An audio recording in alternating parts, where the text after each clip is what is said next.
추석 명절이 되면 자주 듣게 되는 말 중에 하나가 더도 말고 덜도 말고 한가위만 같아라 하는 말이 아닐까 생각됩니다. 흩어졌던 가족들이 모여서 음식을 많이 만들어 놓고 밤낮 즐겁게 노는 것처럼 한평생을 한가위처럼 지내고 싶다는 소망을 담은 그런 속담이지요. 근데 여러분, 이번 추석에는 그렇지 못한 분들이 많은 것 같아요. 그래서 참 마음이 아픈데, 지난 여러분 태풍 흰남노로 인해서 희생자들과 그 유족들, 가족들 얼마나 여러분 힘든 추석을 보내겠습니까? 특히 여러분 포항의 한 아파트 지하에서 실종된 9명 가운데 2명이 생존자로 돌아오지 않았습니까? 그때만 해도 나머지 실종자들도 생존해 있는 것이 아닌가 하는 기대감을 가졌지만 나머지 7명은 심정지 상태로 그렇게 발견이 되었습니다. 그래서 참 안타까운 마음이 더했는데, 사실은 9명 중에 2명이 생존한 것만 해도 사실 기적이었습니다.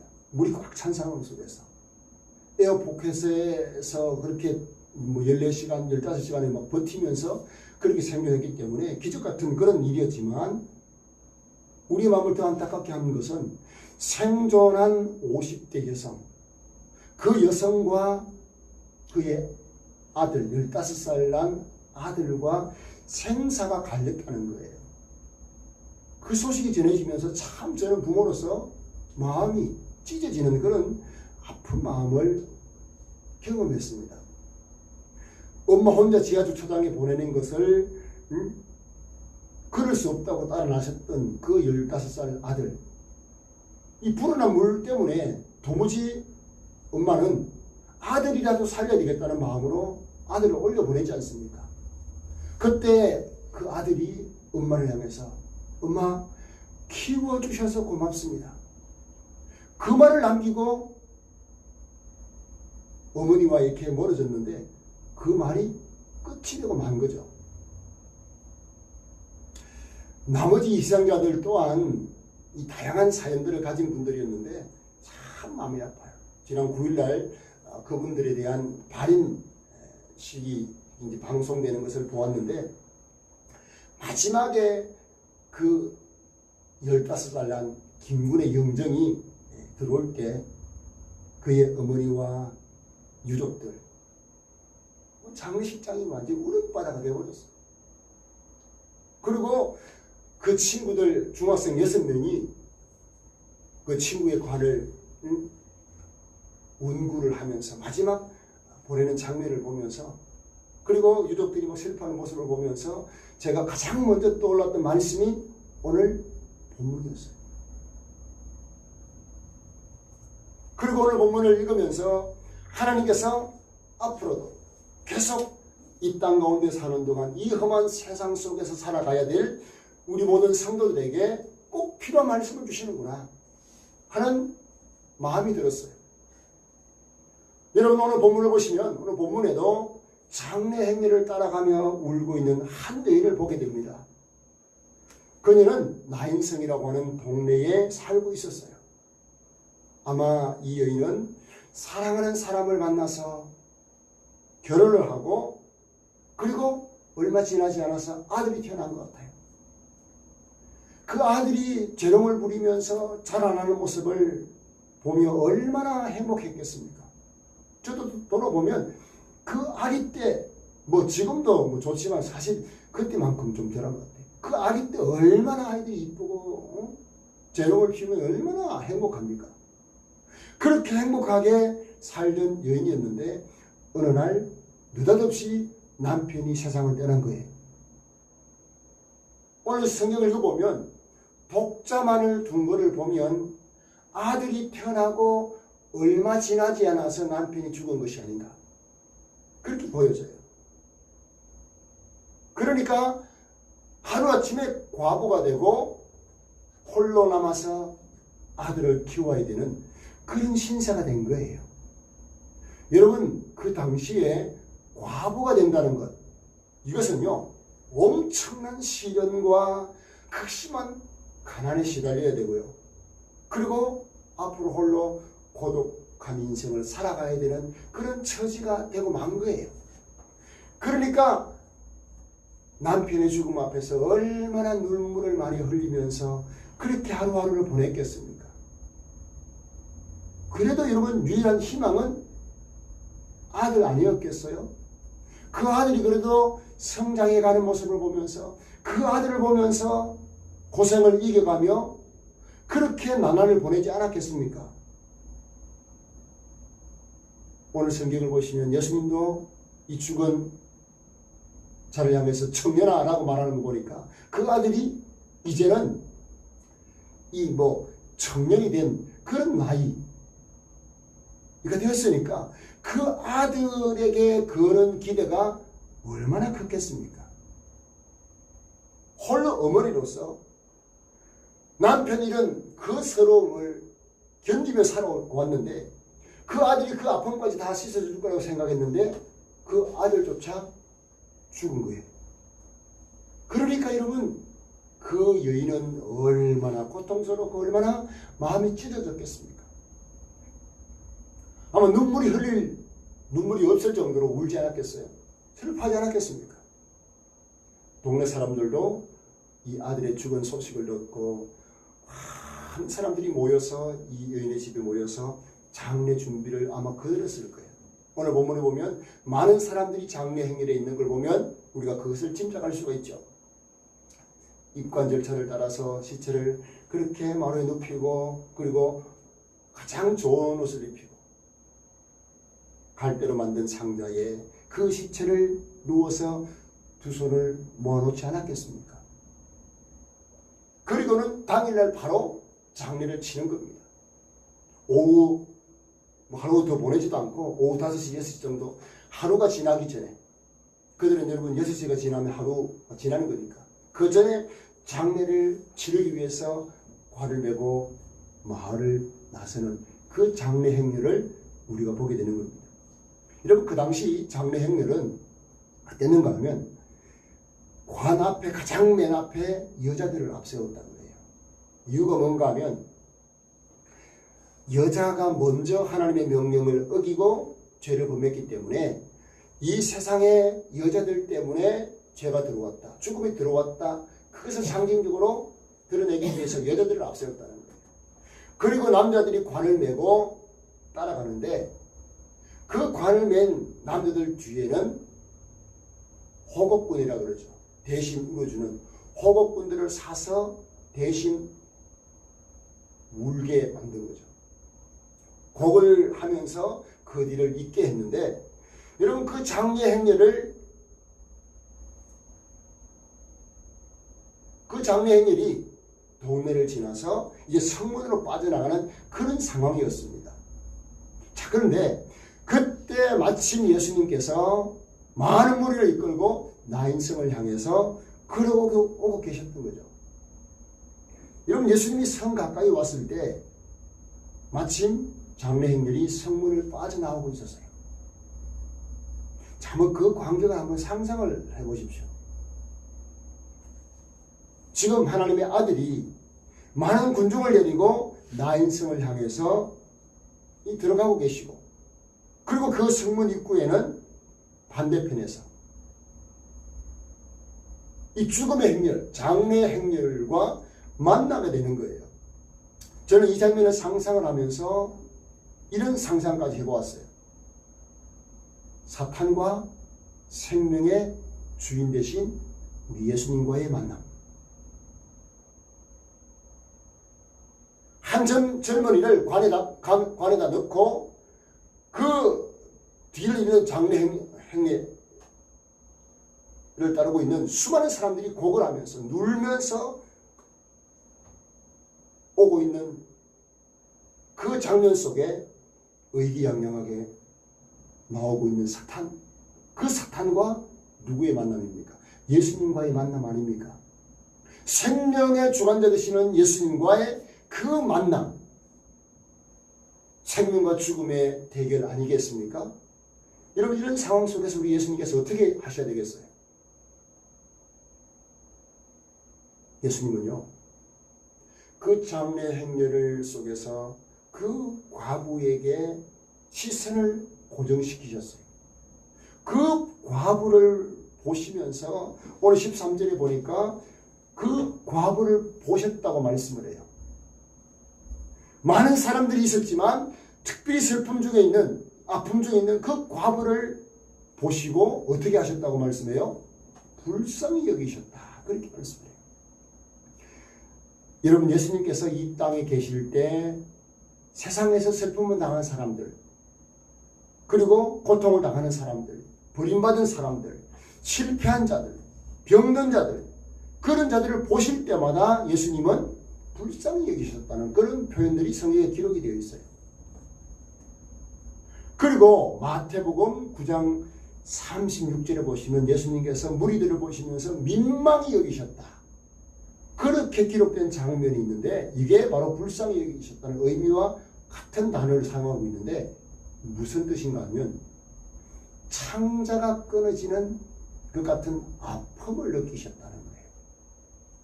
여러분, 누군가의 아픔을 보면서 안타까워서 창자가 끊어지는 것 같은 고통을 느껴 보셨습니까?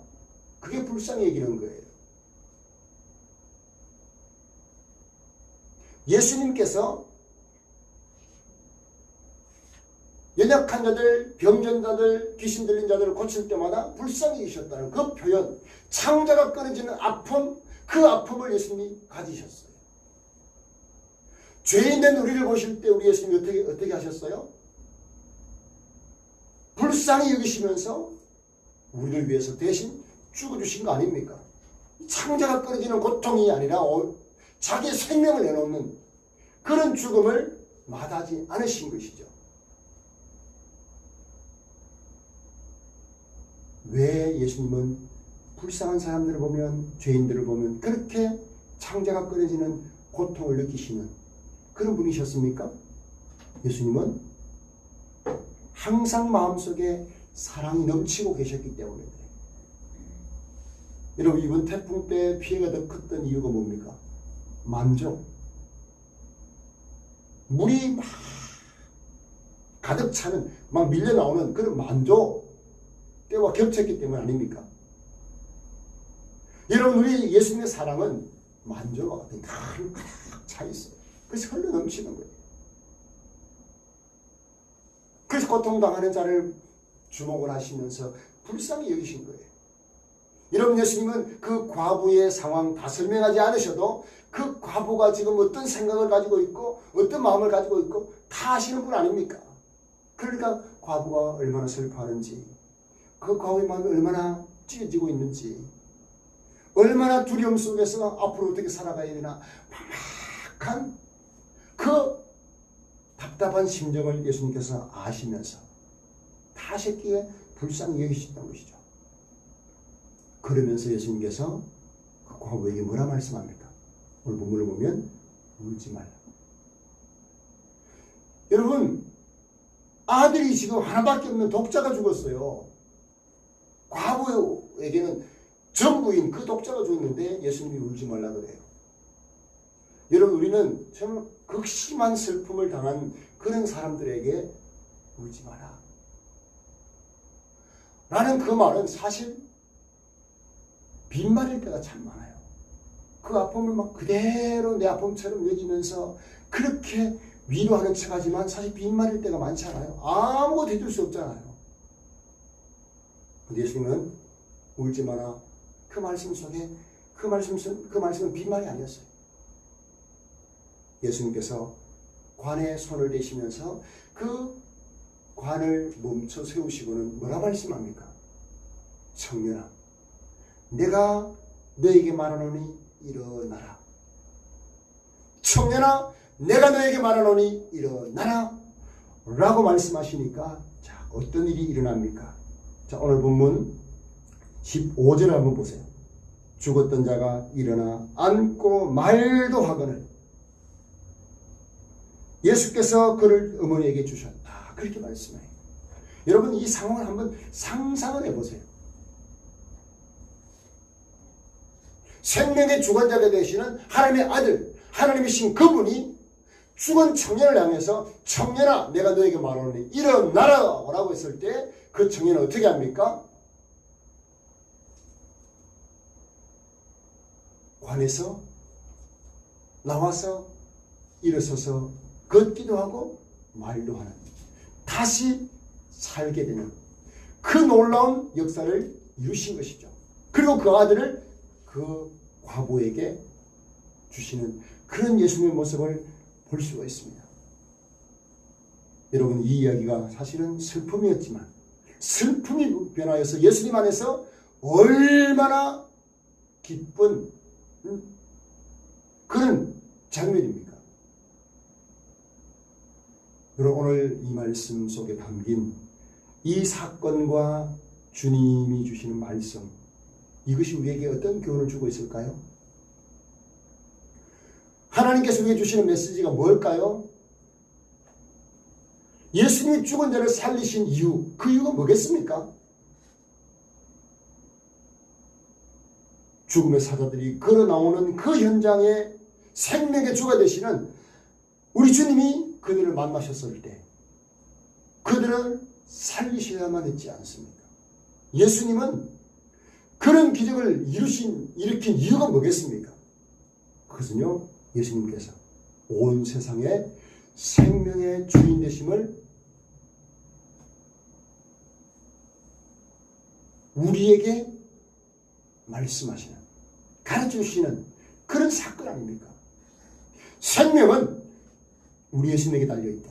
죽은 자도 예수님 말씀하시니까 순종할 수밖에 없는, 여러분 그 순간에 악한 사단은 그 청년을 그렇게 죽음으로 내버려 놓고 한 과부의 인생을 그렇게 불행하게 만들어 놓았지만 예수님 말씀하시니까 꼼짝하지 못하고 자기가 승리자인 것처럼 의기양양했던 사탄은 꼼짝도 못하고 아무것도 할 수 없었어요. 예수님 앞에서. 그래서 여러분 예수님은 이 사건을 통해서 온 세상을 향해서 나는 생명의 주관자가 된다. 나는 생명의 주관자다. 라는 사실을 선포하시는 하나의 사건인 것이죠. 그러니까 여러분 청년을 향해서 일어나라고 했을 때 청년이 순종한 거예요. 죽은 자도 순종할 수밖에 없는, 사탄은 아무것도 할 수 없는 그 예수님 앞에서는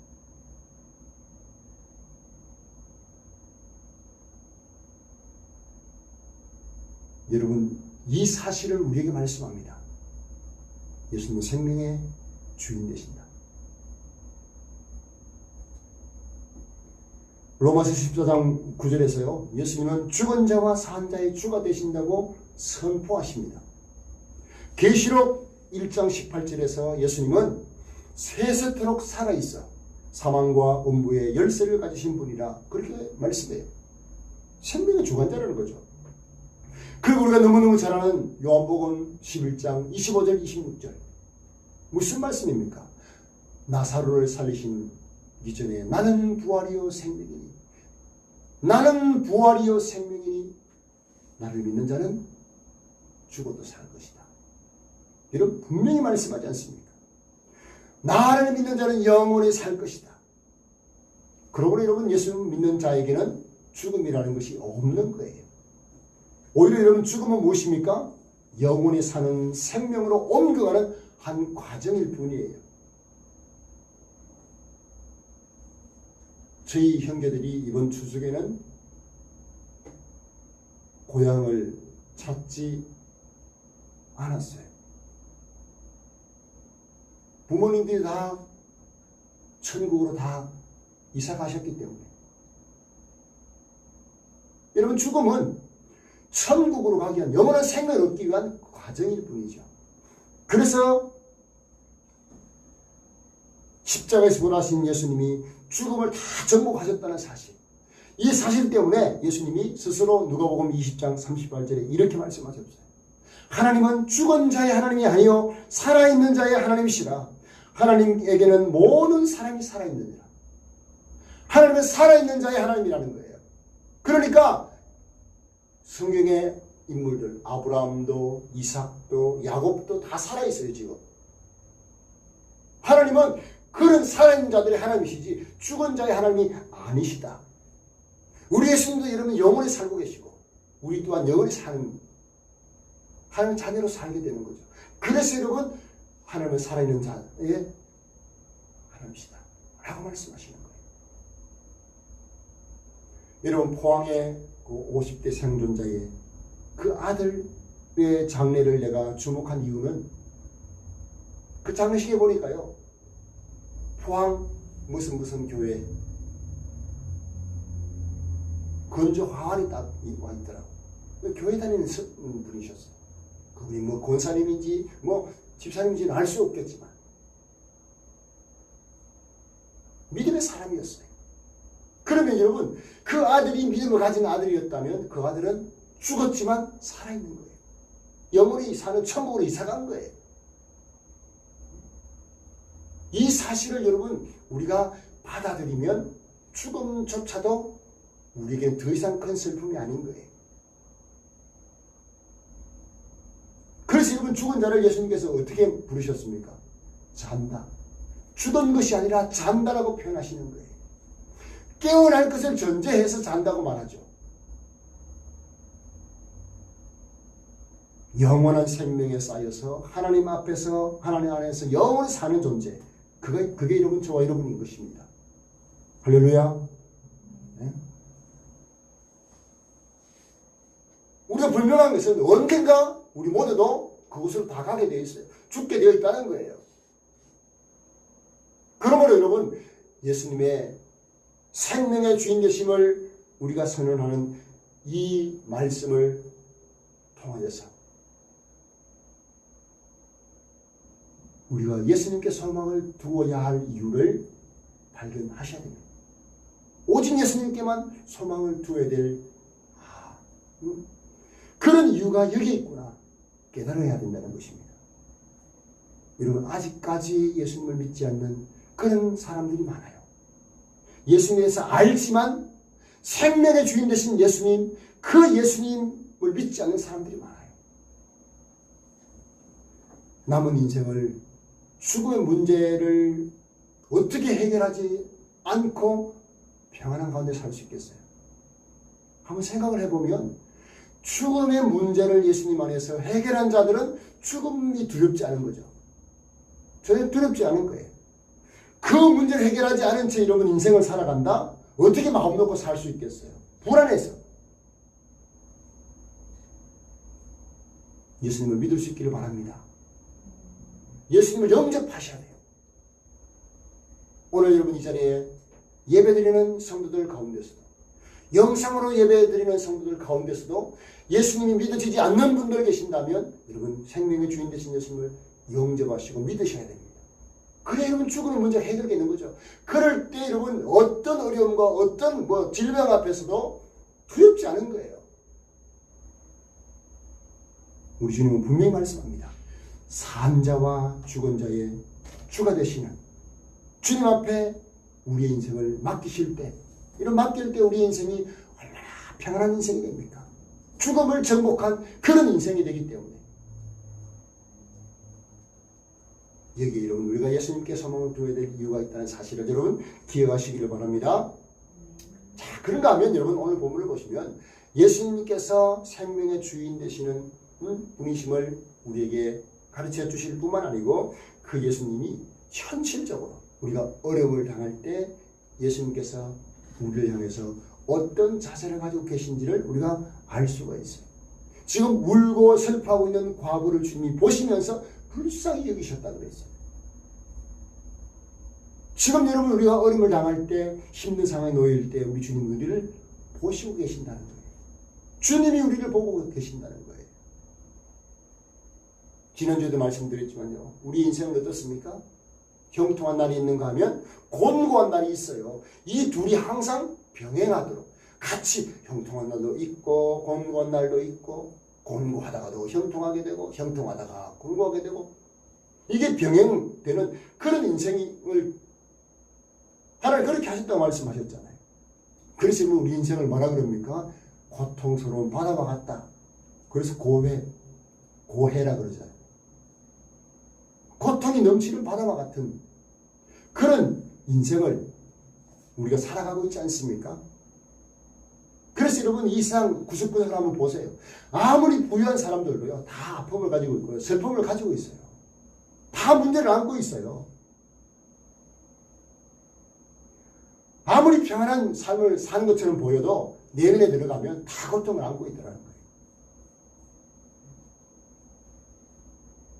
그리고 여러분 성도로 할지라도 아픔과 슬픔의 상황들을 맞이할 수밖에 없는 것이 우리 인생이라는 사실들을 여러분 기억을 하셔야 돼요. 이런 인생을 살아갈 우리 성도들을 향해서 우리 주님이 어떻게 하신다고요? 보시고 계신다. 불쌍히 여기고 계신다. 요즘 저는 아들, 군대 가는 아들, 또 자취하고 있는 아들 한 번씩 전화 통화를 할 때 어떤 생각이 드는가 하면 그 아이들이 안부를 묻고 그 힘든 상황들을 이렇게 얘기를 들으면 마음이 짠해요. 그래서 마음속에 그들의 필요를 좀 채워주고 싶은 마음도 생기면 없는 가운데서도 용돈을 조금씩 보내줘. 여러분 이게 부모 아닙니까? 그런데 저는 능력에 한계가 있지만 우리 주님은 능력에 한계가 없는 분이시잖아요. 그분이 우리가 고통당할 때 우리를 보고 계시고 우리를 불쌍히 여기신다. 여러분 이게 우리에게 얼마나 큰 힘이 됩니까? 저는 이렇게 우리를 고통 중에 있는 우리를 그냥 외면하지 아니하시고 우리를 보시면서 우리를 향해서 불쌍히 여기시는 마음을 가지고 계신 예수님이 계신다는 사실, 여러분 그 사실을 분명히 아셔야 돼요.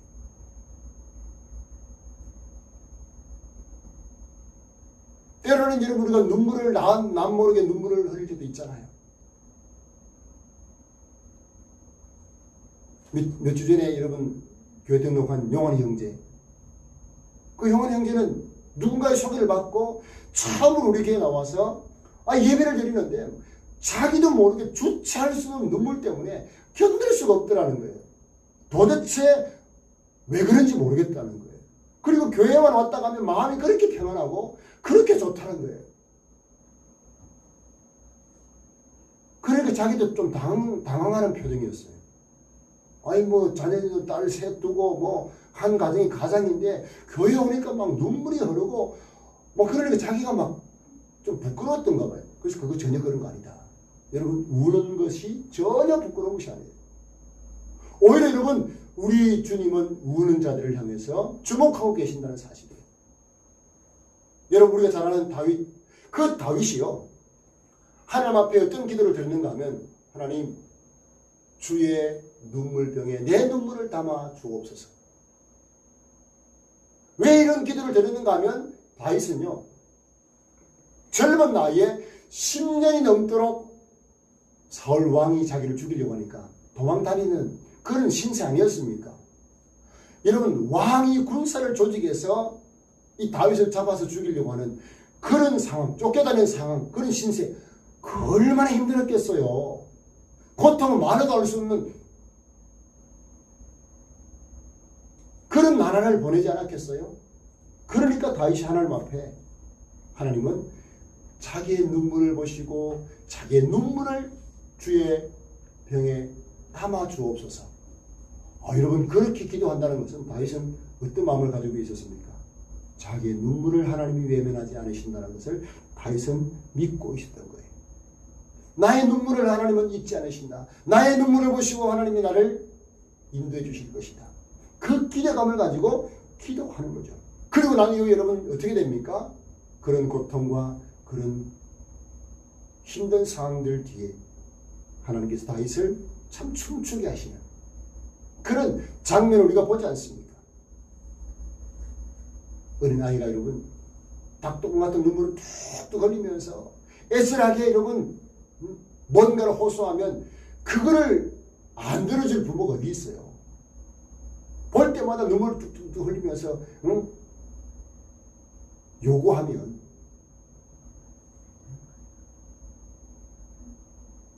제가 아이들 키우면서요, 이 아들들은 그래 이거 이래서 안 돼. 그럼 끝이에요.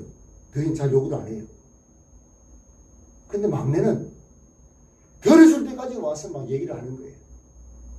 그러면 안 들어줄 수가 없어요. 그 장면을 보면서 아들들이 아빠가 달라졌다는 거예요. 자기들한테는 안 그랬는데. 그 아들들도 뭐 해달라 할 때까지, 해줄 때까지 뭐 요구했으면 저도 달라졌겠죠. 근데 아들들은 남자는 좀 다르더라고요. 한 번 안 된다 그러면 거기서 끝이지.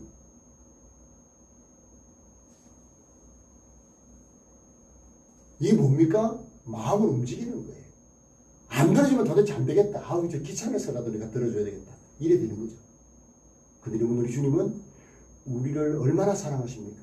자기 생명을 주실 만큼 사랑하신 분이에요. 그 주님이 우리를 보실 때, 고통 중에 있는 우리를 보실 때 그냥 보시느냐? 아니에요. 늘 주목하고 계신 거예요. 언제 은혜를 베풀어 줄지를 보시면서 우리를 주목하신다는 사실이에요. 그리고 우리가 흘리는 눈물이 있다면 그 눈물을 하나님이 얼마나 귀하게 여기신지 몰라요. 여러분, 이스라엘 왕 중에 히스기야 왕 아시죠? 이 히스기야 왕이 이제 더 이상 못 산다, 죽게 됐다. 그 여러분 이사야 선지자를 통해서 들었을 때에 히스기야가 바로 어떻게 합니까? 하나님 앞에 벽을 향해서 앉아서 대성통곡을 하면서 하나님께 눈물을 흘리면서 기도해요. 그러니까 하나님이 바로 이사야를 보내가지고 이렇게 말해요. 하나님이 왕의 눈물을 보셨다. 내 기도를 들었고 왕의 눈물을 보셨다. 그러면서 하나님께서 15년 생명을 연장하지 않으셨습니까? 무엇을 말합니까? 하나님이 우리의 눈물을 귀하게 여기신다는 거예요. 우는 것 여러분, 이게 슬픈 게 아닌 거예요. 이게 여러분 뭐 그냥 부끄러운 게 아니라는 거죠. 눈물을 흘리면서 하나님을 향해서 매달리는 것, 이것을 하나님이 귀하게 여기신다는 사실을 볼 수 있어요. 오늘 여러분, 우리 주님이 그 과거를 향해서 울지 마라. 여러분, 울지 말라고 한다고 해서 눈물이 또 커져집니까? 그 슬픔과 눈물의 상황이 탁 해결이 돼야 여러분 눈물이 거치지. 그 주님은 실제로 아들을 살리셨어요. 우리 인생의 문제, 내가 원하는 대로, 내가 기대하는 대로 금방 이루어지지 않는 그런 과정이 우리에게는 있지만, 여러분, 제가 지난주에도 말씀을 드렸듯이 우리가 붙들어야 될 말씀이 있어요. 제가 항상 붙들고 이 말씀 때문에 늘 힘을 얻고 늘 기대감을 가지고 살게 되는 말씀, 지난주에도 말씀드렸어요. 로마서 8장 28절. 우리가 알거니와 하나님을 사랑하는 자 곧 그의 뜻대로 부르심을 입은 자들에게는 모든 것이 합력하여 선을 이루신다. 여러분, 이 말씀을 여러분 인생에 하나님께서 내게 주시는 생명의 말씀을 붙들고 사십시오. 모든 것이 합력하여 선을 이루신다. 그러면요, 이 말씀을 믿으면 어떤 삶의 자세가 생깁니까? 어려움이 와도 이 어려움 뒤에 하나님이 나에게 은혜를 주실 것이다. 복을 주실 것이다. 전화위복이 되게 하실 것이다. 이 기대감을 가지게 되는 거죠. 물론 여러분, 모든 것을 합력하여 선을 이루시는 이 하나님의 역사는요, 너무너무 큰 그림이에요. 예를 들면 여러분, 우리가 금방 어려움을 당했는데 문제가 해결이 되고 그러면 뭐 기다리는 것이 힘들지 않잖아요. 근데 어떨 때는 1년, 2년, 3년 지났는데도 이 고통스러운 상황들이 해결되지 않을 때 모든 것이 합력하여 선을 이룬다는 말씀을 참 그대로 유지하기가 쉽지 않잖아요. 그러나 여러분, 우리는 아셔야 돼요. 하나님은 큰 그림을 그리고 계신다. 큰 그림을 그리고 계신다. 우리가 여러분 잘 아는 나오미, 어떤 일입니까? 남편과 함께 흉년이 되니까 이방 땅 이방 땅으로 이사를 가지 않습니까? 모압으로 이사를 가지 않습니까? 이사를 가서요, 이 나오미가 한 10년쯤 살았는데 남편을 잃어요. 그런데요, 남편을 잃고 나니까 두 아들도 시름시름 하더니 두 아들이 장가를 가서 거기에서 며느리 얻은 거죠. 그런데 두 아들도 시름시름 하더니 죽어버렸어요. 이 여자 3명만 남은 거예요. 그러니까 이 나오미가 고향으로 예루살렘 소식을 들으니까, 풍년이 들었다 그러니까 이제 돌아오려고 하니까 첫째 며느리는 그냥 돌아가 버리고 친정으로.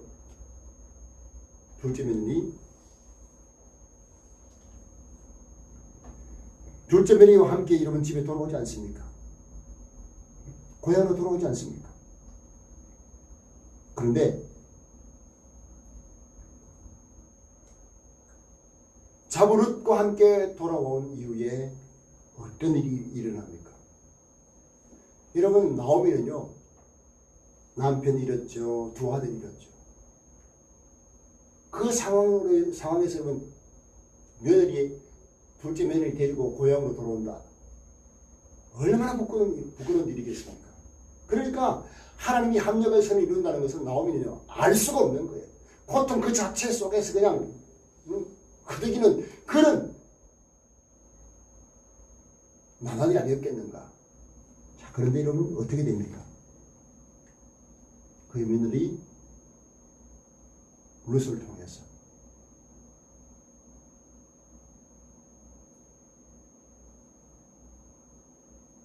그 룻이 재혼해서 아들을 낳았는데 그 아들의 이름이 오벳입니다. 오벳은 누구냐?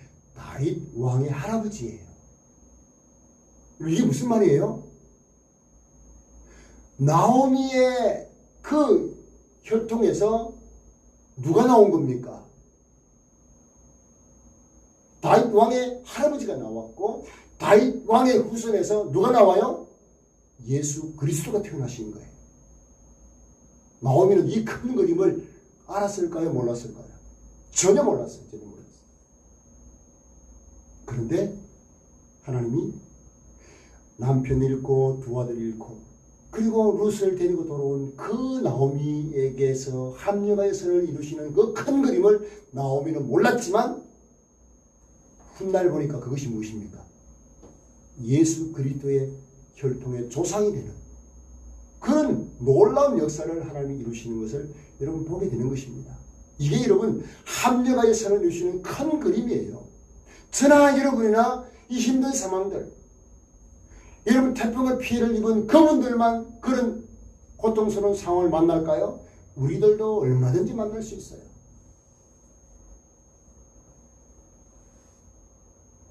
그럴 때 여러분 우리는 어떻게 해야 되느냐?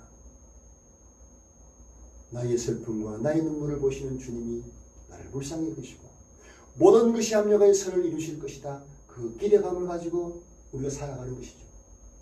그래서 여러분 예수님께 소망을 두고 살아간다는 것이 바로 이런 거예요. 저도 여러분 이제 50을 넘어가면서 또 뭐 이런저런 몸에 이상 신호들이 자꾸 이렇게 생겨나요. 그러면 막 불안하고 막 견딜 수 없는 그런 상황이 되는데 아무것도 아니에요. 나이 들면 당연한 거지 뭐. 응? 병들면 병들어서 주시는 은혜가 있을 거고 그런 마음 때문에요. 전혀 마음에 여동이 없어요. 그러니까 여러분 우리가 예수님께만 소망을 두고 산다는 것이 바로 이런 거예요. 저는 여러분 감히 장담할 수 있어요. 우리 모두는 주님 앞에 서는 그날까지 고통의 연속인 그런 삶을 사는 존재들이라는 거예요. 그게 면제되지 않아요. 예수 믿는다고 해서. 그러나 그 고통 속에서 그 힘든 상황 속에서 우리 모두는 합력하여 선을 이루시는 우리 주님의 은혜를 입을 수 있는 자들이라는 사실을 기억을 하셔야 돼요. 제가 여러분 마지막 질문을 하고 말씀을 마무리하겠습니다. 예수 그리스도가 나의 유일한 소망인 이유를 여러분 발견하셨습니까? 그렇다면 여러분의 인생은 보장이 된 거예요. 아니면 아직 나는 예수님이 나의 인생의 유일한 소망이다. 그 이유를 발견하지 못했다면 오늘 말씀을 기억하시면서 예수님을 나의 유일한 소망으로 받아들이는 그런 은혜가 있기를, 그런 은혜를 우리 하나님께 주시길 바랍니다. 그런 은혜가 사모하는 자에게 또한 갈망하는 자에게 다 부어주실 줄 믿습니다. 자, 우리 찬양을 드리십시오. 488장 찬양 드리십시오.